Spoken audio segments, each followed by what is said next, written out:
Hey everyone, welcome to this video. In this one, I'm going to start working on implementing the traffic management. And this is from AZ104 Microsoft Azure Administrator GitHub Labs from Microsoft Learning. I'm going to give you the link. And last time when I did this lab almost 9 months back, I don't recall doing the hub and spoke infrastructure as part of one of the labs. So this may be something new. So I have several tasks in here. We have to provision the lab environment, we configure the hub and spoke topology, and then test the connectivity between the virtual networks, configure the routing, and implement Azure load balancer, and finally application gateway. So load balancer is going to work on layer 4, application gateway will work on layer 7. Okay, so if you are following along in the previous lab, we did mesh technology where every single network were connected together. Anybody can talk to anybody. And with this architecture hub and spoke model, we're going to place a hub in the middle, and any connection between any traffic between the spoke and another spoke, it has to go through the hub. So how you can think about a centralized location where you can implement security, you can put your shared security services, things like that. So the first thing that we need to do, we need to provision the environment. And here the first thing you sign into the Azure portal where I am already signed in. And what you need to do, we need to get a couple of files. Okay, why do you get the files? You click on the GitHub icon at the very top. Click on that, it will open it up. And where is my GitHub view code? Then go to all lab files, go to 6, and those are the two files that you need. Just download them and come back over here and open up Cloud Shell, and we're gonna stick to the PowerShell.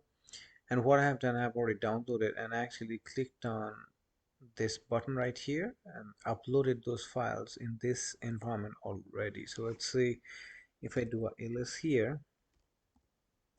You see this 10406 loop parameter and 10406 loop template, both of them are available in my environment. So let's just go back over here. So we have done that. So now we're ready to run this command. So location, I like to use East US in my deployments. I'm just gonna copy that one, put it over here, and call this one East US. And then I'm gonna store the name of the resource group for this particular lab as AZ10406RG1. Okay, and then let's create the resource group, and this line is going to give me that.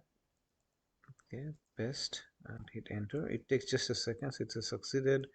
So you can go back to resource group and see if the resource group is available, and you see it's still not there. But just don't get frustrated. It takes just a minute for the resource group to appear in the portal if you have created this from the CLI environment. So let's refresh that one couple times, and it should show up within a minute or so. We'll continue with the lab and check it in a minute.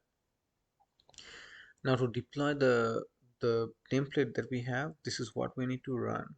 Okay, now I highly recommend that you always read the template and see what they have. So if you look at it, the template schema, content version, they're the required uh, portion of your template. So these are good. Now parameters are something that you have extracted out of the main section of the template, like from the resources section, and you are parameterized. Okay, so you can reuse this template over and over again. So let's just look at the resources real quick. So resources, you see I have a what type of resource. This is a virtual machine that we are going to deploy. Okay, here are some properties of the virtual machine, uh, more properties, and then we're also looks like deploying virtual machine extensions, and then keep going. Then we are deploying the network, then subnets, and what else do we have? That's pretty much about it. Our network security group is the another thing that we are also deploying. So what I'm looking for is the type. what type of resource, Microsoft resources actually we are deploying, and everything else, they are kind of the additional properties that you have configured, the properties. And for the most of them, your location and name, they are mandatory. And whenever you see this square brackets, so you know that this thing is actually parameterized, and also says parameter, that's actually a function, and it's actually counting the VM counts. If you go over there at the very top, here's the VM count, which appears as a parameter. Okay, that's how you parameterize things. Now that's a lot about the template. So I would recommend that you do some search and be comfortable reading and understanding what a template does.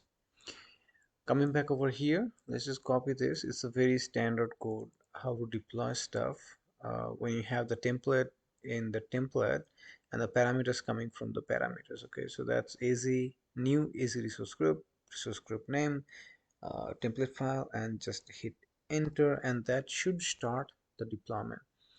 Now at this time I'm going to pause the video, and let me, before the pause, let me right click on it. So this is a resource group, and right now you see this resource group is empty, there is no resources. After this deployment is done, I'm expecting that this resource group will have all the resources that we are trying to deploy using this template. So give me a minute, let me pause, and once this is done deploying, we'll restart the video. Hello everyone, so this deployment is now finished. If you go back to the resource group, I see I have four network interface cards. They are generated, so that means there are definitely four different virtual machines.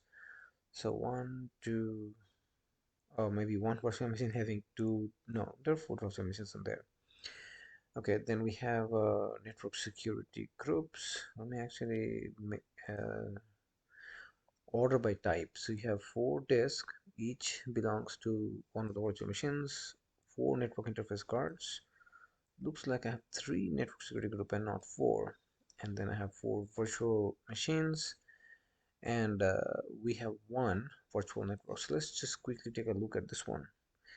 And this virtual network looks like I have two different interface cards attached. If I go to subnet, I have subnet 0 and subnet 1, and peering, there is no peering at the moment. So the next thing before we move on, there is something that we need to deploy. Uh, we need to run this command right here. Okay, so this deployment is what it's going to do. It's going to deploy network watcher.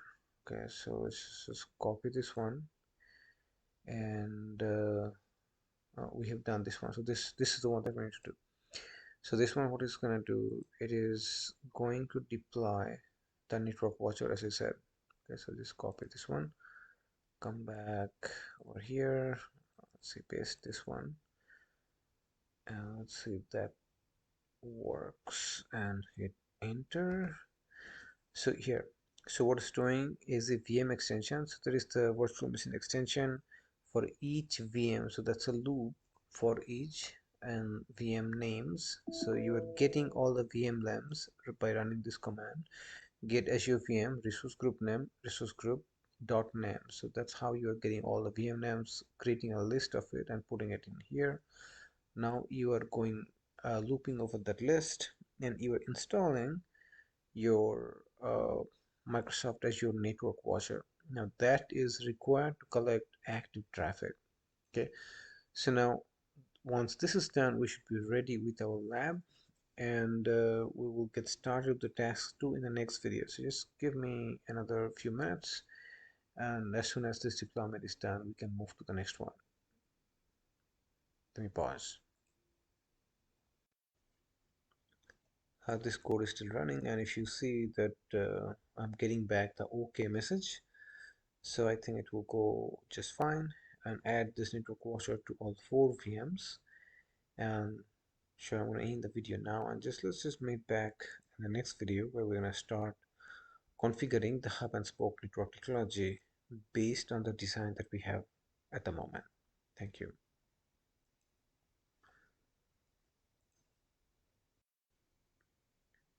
just one last time. So all four of them, it says okay. So everything is done. So let's move to the next one. Thank you.